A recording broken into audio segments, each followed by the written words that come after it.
اعوذ باللہ من الشیطان الرجیم بسم اللہ الرحمن الرحیم۔ میرے معزز ناظرین و سامعین اور میرے پیارے پیارے مکتب ساتھیوں، السلام علیکم ورحمۃ اللہ وبرکاتہ۔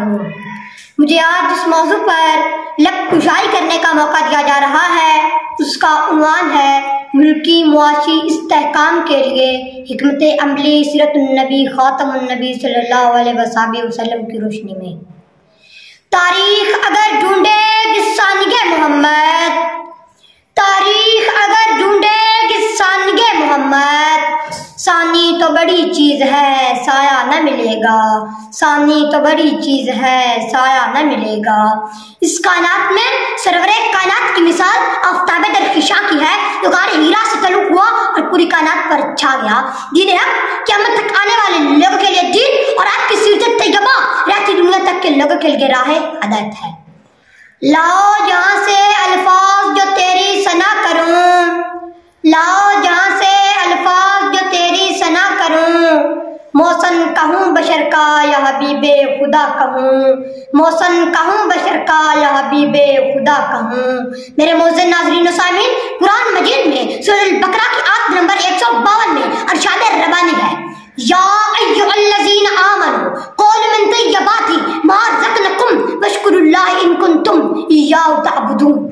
اے ایمان والو، جو پاکیزہ چیزیں ہم نے تم کو عطا فرمائی ہیں ان میں سے کھاؤ اور اللہ تعالیٰ کا شکر ادا کرو اگر تم صرف اس کی عبادت کرتے ہو۔ میرے معزز ناظرین و سامعین، آپ نے ذاتی منافع کمانے کی ترغیب دی اور ساتھ جیبی تعلیم دی کہ یہ دنیا مستقل ٹھکانہ نہیں بلکہ ایک مسافر خانہ ہے۔ آپ نے صدقات کفارات جیسے واجبی اور نفلی احکام دیے تاکہ دولت مستحقین اور ضرورت مند تک بھی پہنچتے رہے۔ ایک دفعہ آپ نے قبیلہ حیدر کے افلاک زدہ لوگوں کو دیکھا تو پریشان ہو گئے اور اس وقت تک چین نہ آیا جب تک ان کے لیے ضروریات زندگی کا اتمام نہ ہو گیا۔ لہٰذا مجھے اپنے ملک و قوم کی حکمرانوں کی کارکردگی پر یہ کہہ کر سوال کا نشان لگانا پڑ رہا ہے،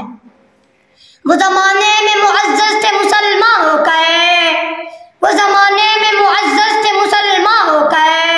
تم خوار ہوئے تارکے قرآن ہو کر، تم خوار ہوئے تارکے قرآن ہو کر۔ میرے معزز ناظرین و سامعین، اقتصادی میدانوں میں ہماری 100% آزاد اور آزاد سے لاکھ بنانے کی بے چین دوڑ کا خاتمہ تب ہوگا جب ہم اور ہمارے حکمران آپ کی معاشی تعلیمات کے مطابق کفالہ عامہ، عطیات، زکوٰۃ اور سود سے پاک نظام پر عمل پیرا ہوں گے۔ اپنی زندگی میں آپ صلی اللہ علیہ وسلم کی طرح سادگی اور کفایت کے اصول لاگو کریں گے، اسراف اور خیانت سے باز آ جائیں گے، زکوٰۃ کو بطور اجتماعی سوشل سیکورٹی سسٹم رائج کر لیں گے، ذخیرہ اندوزی اور ناپ تول میں کمی سے دور رہیں گے، قرضہ حسنہ اور بیت المال کے قیام سے سود کے متبادل نظام کو اپنے ملک میں رائج کر لیں گے۔ اپنی ملت پر قیاس اقوام مغرب سے نہ کرے، اپنی ملت پر قیاس اقوام مغرب سے نہ کرے، خاص ہے ترکیب میں قوم رسول ہاشمی، خاص ہے ترکیب میں قوم رسول ہاشمی۔ میرے معزز ناظرین و سامعین، اگر ہم غیر کے آگے ہاتھ پھیلانے کے بجائے اپنے ملک پاکستان میں معاشی استحکام چاہتے ہیں تو ہمیں سرمایہ دارانہ اور سود کی شیطانی جڑیں یعنی ہرس، ہوس،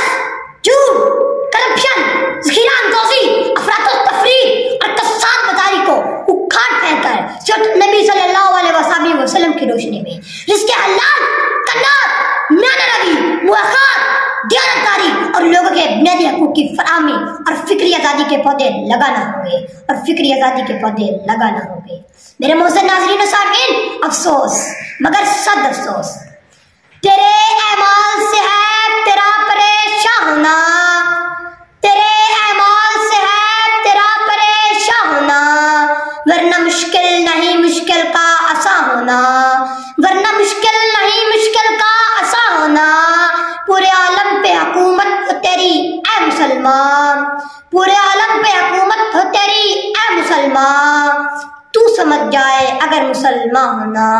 تو سمجھ جائے اگر مسلمان ہونا۔ شکریہ والسلام۔